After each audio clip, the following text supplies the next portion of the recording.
I'm going to be reviewing the Trendy layered pixie cut wig. Now, you guys, if you guys have known me for a long time, you guys know I love pixie cuts. I've actually had a pixie cut wig back in the days and I love them. So this is the packaging.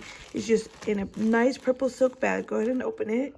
So this is it right out of the packaging. It does come with a wig cap, the paper, the netting, all that. This wig is in 8 inches.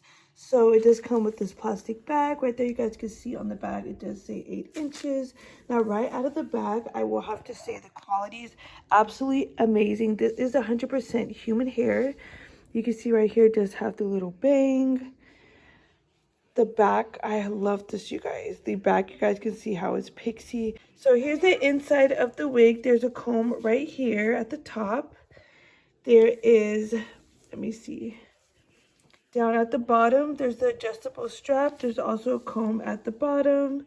It's for all sizes, head sizes. So I definitely think this is a good quality wig.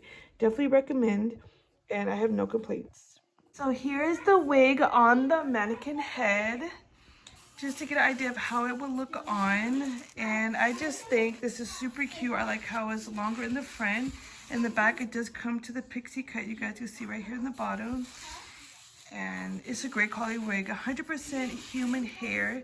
If you guys are interested in purchasing one for yourself, go ahead and click the link in the description and it'll take you right to purchase it. If you guys enjoyed this, make sure to thumbs up, subscribe if you guys haven't already, and I'll see you guys in my next video. Thanks for watching.